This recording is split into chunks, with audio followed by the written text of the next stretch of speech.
Today I'm going to talk about the different types of perches you can use for your bird of prey.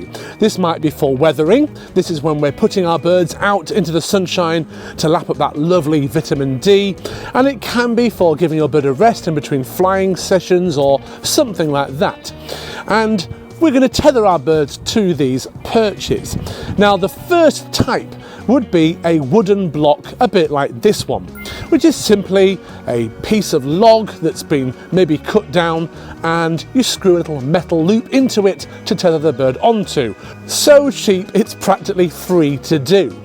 Now this is okay in an aviary when the bird can just sit on it and off it when it wishes to, when it's free lofted. However, as a tethering perch, it isn't completely ideal because there is a risk that the bird could jump down and get the leash caught around the perch in some way or other.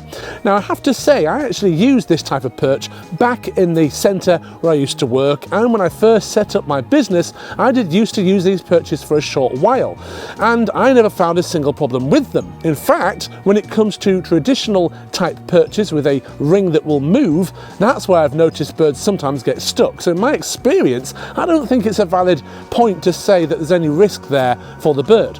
However, I do feel that the surface is okay for your bird's feet, but not ideal. Which moves us on nicely to the next type of block perch, which is an Arab style block perch, a little bit like this one here. And this has of course got the prickly original astroturf in the top there. Makes that sound that is best for the bird's feet, because this acts like a kind of massage and it keeps those different pressure points on the feet moving, which increases blood flow and can pretty much eradicate bumblefoot, which is the most common type of health problem in birds of prey, well, birds in general in fact. This is what we call an Arab style block perch because it is exactly that. It has a ring that moves about on here as well, and you get different sizes of course, just like you would with a wooden block, and essentially the diameter wants to be about right for the bird. This one is a 6-inch diameter, which is okay for maybe a Harris hawk, a barn owl. If you had a very small bird like a kestrel or a little owl, you'd probably want a 4-inch block, maybe even a 3-inch block, and you can use it for large birds of prey as well, like eagle owls for example, where you would have an 8-inch or even a 10-inch block. If the bird is sitting on a block that's a little bit too big for it, it'll end up pooping all over it and making a complete mess, and you'll be forever cleaning it. And it'll keep the bird much cleaner if it's the right size, because it should sit just towards the edge of it with its tail feathers hanging down the side. The next common type of perch would be a bow perch, which has a rubber moulded top on it, a bit like this one just here. This is what we call a mobile one. It has the spikes to dig into the ground, and you can get them with weighted bases as well if you're going onto a harder surface or on grass where there's just hard clay underneath and you can't really get the spikes in. Be aware that a very large bird of prey that's powerful, like an eagle or an eagle owl, could drag a perch around if it's a mobile one. So in that situation, it's best to have a spiked perch as well. And of course, they come again in different sizes. You can get tiny ones for small birds, medium and larger ones for the larger birds.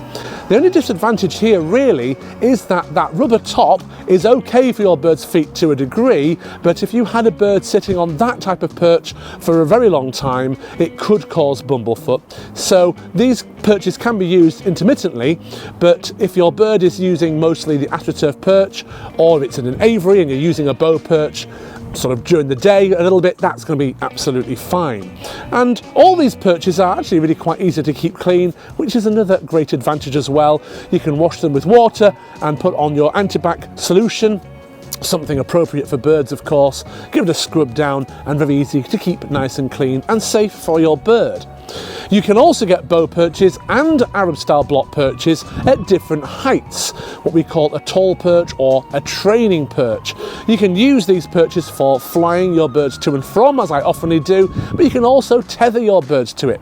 And raptors like hawks and falcons really do appreciate a good line of sight. They can see things further away with a perch like that, higher position to see further, so it's quite an advantage to having a perch like that. The ring that moves goes up and down the shaft of the perch, and this means if the bird jumps down it can access water or get to the ground, and it can jump back up. And that's another advantage. A tall perch can be good for a bit of extra fitness training because the bird has to jump right back up that 6 foot distance every time it wants to sit back on the perch. Falcons should only really be placed on an Arab style block perch because they will sit flat with their toes flat on it, whereas all of the birds are okay on bow perches. But to summarise, if I was going to suggest one best type of perch to use, then I would recommend a spike in the ground with the option of putting on a weight for a base plate Arab style block perch that's the right size diameter for your bird of prey.